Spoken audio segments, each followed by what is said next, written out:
berkata kasar dengan membentaknya itu sangat-sangat pedih dan harusnya kamu cium kakinya, kamu hormati karena hanya dengan ketika orang tuanya meninggal ya, maksudnya belum.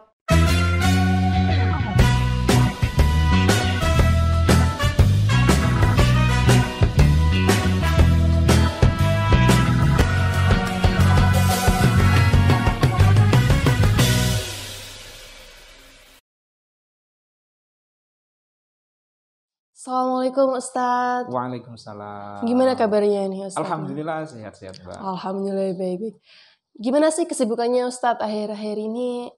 Kesibukannya hari ini kita ngoreksi hasil ujian anak-anak, Mbak. Oh, ujian anak-anak. Setelah UAS ya di sekolah Setelah UAS ya. di sekolah. Alhamdulillah baik sih. Gini, kita hari ini temanya berbicara tentang orang tua nih. Orang tua, gimana sih adab kita terhadap orang tua? Menurut Ustadz sendiri gimana nih? Sebagai seorang anak, gimana sih bakti kita kepada orang tua itu harus seperti apa? Oh, tentang orang tua ya. Mhm. Seperti yang kita ketahui bahwasannya berbakti kepada orang tua itu selalu beriringan dengan perintah untuk beribadah atau menyembah kepada Allah. Seperti dalam sebuah ayat Al-Quran ya, itu dijelaskan kalau nggak salah dalam surat Al-Isra ayat 23-24.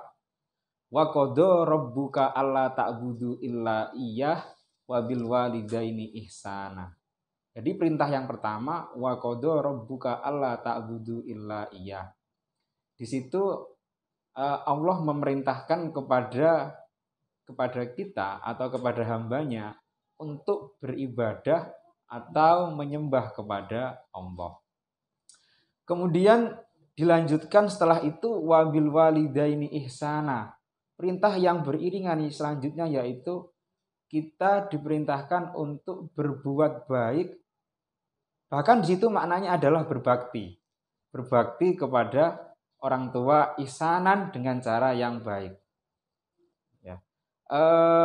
Dalam artian berbakti dan berbuat baik itu merupakan hal yang berbeda.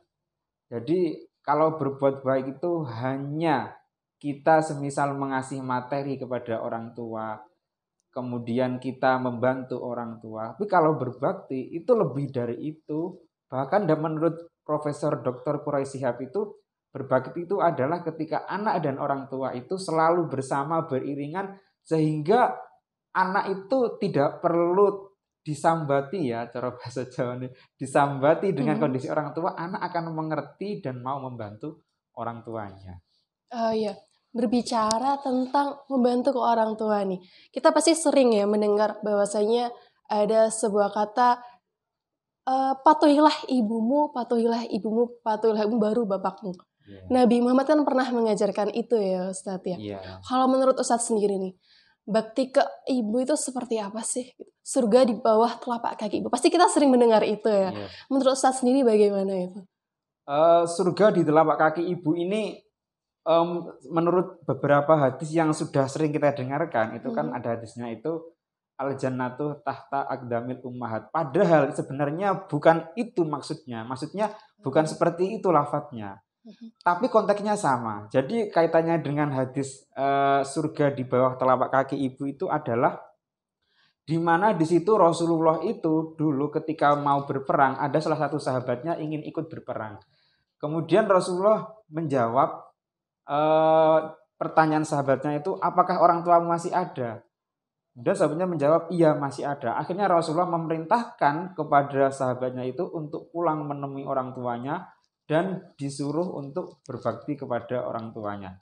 Jadi maksudnya tahta aqdamil ummahat itu bahwasannya surga di bawah telapak kaki ibu itu adalah, kaki itu adalah ibarat dari sebuah tempat yang paling hina. Jadi anak di situ disuruh untuk menghinakan. Maksudnya merendahkan diri kepada orang tuanya. Jangan sampai di situ anak merasa melebihi orang tuanya, bahkan berani kepada orang tuanya. Ini sejalan dengan kelanjutan dari surat Al-Isra tersebut, bahwasanya fala takul lahuma uffin. Artinya jangan kamu ucapkan kepada keduanya kata-kata buruk atau keluhan paling rendah. Ya, semisal kalau kita sama orang tuanya diperintah mimik kita atau bahasa kita seperti itu, atau mungkin sik to Bu, atau mungkin piye to Ibu iki, dan seterusnya. Ini baru keluhan saja kita sudah tidak diperbolehkan, ya, apalagi berkata kasar, dan dilanjutkan seterusnya, walatan harhuma, dan jangan sampai keluar darimu perbuatan buruk terhadap mereka. Perbuatan buruk, menganiaya, berkata kasar, dengan membentaknya, itu sangat-sangat pedih dan bahkan sakit hati orang tua ketika melihat anaknya itu sampai membentak itu. Itu lebih sakit loh Mbak daripada dipukul itu. Nah, berbicara tentang kita ridhonya kita terhadap ibu tadi ya Pak ya. Ya. Kita kan hidup di zaman yang semuanya itu terjadi. Maksudnya kita bentak-bentak ke ibu, ke orang tua, bahkan ke ayah juga. Nah, Ya. kalau menurut Ustadz nih, ridho Allah itu adalah ridho orang tua. Maksudnya gimana tuh Ustadz? Ridhoallahu fi ridhol walidain, ya. Jadi keridhaan Allah itu tergantung keridhaan orang tua. Itu sudah jelas. Kenapa? Karena orang tua itu adalah orang yang melahirkan seorang anak. Bahkan kalau dalam hadis Nabi itu kedudukannya lebih tinggi dari seorang ayah, itu kalau nggak salah 3 kalinya. Dari ibu itu 3 kali lebih tinggi dari seorang ayah. Kenapa? Kalau kita lihat perjuangan seorang ibu itu, dia mulai dari mengandung sudah susah payah, melahirkan juga sudah susah payah, kemudian menyusui juga susah payah, dan mendidiknya itu juga susah payah. Maka ketika keridhaan Allah itu tergantung dengan keridhaan orang tua, itu sudah pasti, karena juga sejalan dengan tadi bahwa perintah untuk menyembah itu langsung diikuti dengan perintah untuk berbakti kepada kedua orang tua. Misal begini, ada contoh. Ini kan anak-anak sekolah, soal memilih jurusan sekolah misal. Jadi ketika anak sekolah di SMK Negeri 2 ini ingin mengambil jurusan multimedia, tetapi orang tuanya atau ibunya ini ingin anaknya mengambil jurusan semisal KKBT atau batik, ya. Selain multimedia ya. Itu bagaimana? Ya, sebagai orang tua itu juga harus bijaksana. Ya, bijaksana dalam artian kalau anaknya mungkin passionnya ke multimedia, ya silahkan. Tetapi kalau seorang anak tadi ingin mengharapkan keridhaan orang tua, walaupun yang pertama tadi menolak keinginan orang tua untuk masuk ke jurusan KKBT, tetapi karena anaknya berubah pikiran, ingin membahagiakan orang tua, akhirnya dia pindah atau dia mengambil jurusan batik untuk menyenangkan orang tua. Itu adalah bagian dari mendapatkan ridho dari orang tua atau ridho Allah. Kalaupun menolak, maka tolaklah dengan kata-kata yang bagus dan orang tua diberikan penjelasan. Dalam lanjutan surat tadi, wa qul lahuma qaulan karima, dan ucapkanlah kepada keduanya perkataan lembut, baik, sopan, bagus, serta dengan penghormatan dan pemuliaan yang tinggi-tingginya. Jadi ridhonya Allah tergantung ridho orang tua itu intinya kita harus mau atau kita dituntut untuk selalu membahagiakan orang tua kita. Gitu ya. Jadi kita bisa nih mengaplikasikan ridho kita ke orang tua itu dengan hal-hal yang kecil yang mungkin kita nggak sadari ada di sekitar kita gitu Ustadz ya. Wow, ini benar-benar menarik sekali nih. Kita berbicara tentang ridho kita terhadap orang tua. Pasti gini, ada teman-teman atau adik-adik kita yang sekolah siswa-siswa ya, itu gini, orang tua saya udah meninggal nih, gimana sih kita mengimplementasikan ridho kita terhadap orang tua yang sudah meninggal gitu. Gimana nih Tat, menurut Ustadz sendiri? Kalau orang tua kita sudah meninggal, ada beberapa hal yang dapat kita lakukan ya. Yang dapat kita lakukan, bagaimana kita mendapatkan ridho orang tua. Ini juga termasuk dalam sebuah hadis diperintahkan bahwasanya ketika orang tua kita sudah meninggal, kita harus mendoakan orang tua kita, ya. Apalagi kita hidup di masyarakat sebagai seorang anak, minimal setelah sholat 5 waktu kita doakan orang tua kita yang sudah meninggal. Bahkan kalau belum meninggal ya kita doakan orang tua kita, karena orang tua kita itu tiap hari banting tulang mencari rezeki. kadang ada yang kakinya sampai patah, terus punggungnya sampai hitam. Ya ini dengan tujuan untuk membiayai sekolah. Itu kita doakan agar mencari rezekinya lancar. Kemudian kalau itu kalau ya masih hidup ya. Kalau sudah meninggal ya kita doakan. Kalau tidak bisa setiap 5 waktu atau mungkin 1 minggu sekali setiap malam Jumat kita mengunjungi makamnya, kita bersihkan, kita kirim Al-Fatihah. Kalau orang tua kita punya sahabat, punya saudara, kita teruskan hubungan baik orang tua dengan para sahabat-sahabatnya. Kita sebagai penggantinya juga menjalin hubungan baik dengan para sahabatnya. Dan kita juga harus menyimpan rapat-rapat kesalahan orang tua kita. Jangan sampai diumbar-umbar ketika orang tua kita sudah mati.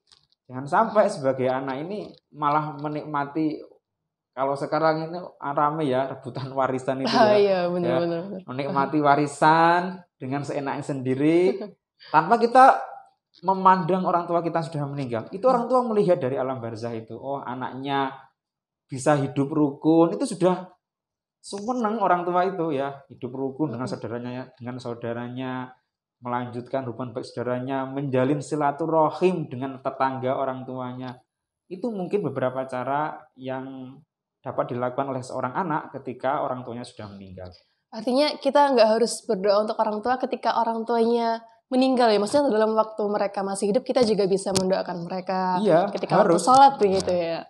Itu suatu keharusan bagi kita sebagai seorang anak terhadap orang tua, Tat ya. Iya, keharusan kita. Dan tetap saya pesan kepada anak-anak ini semua, kalian kalau ingin sukses ya, orang tua itu tetap nomor 1.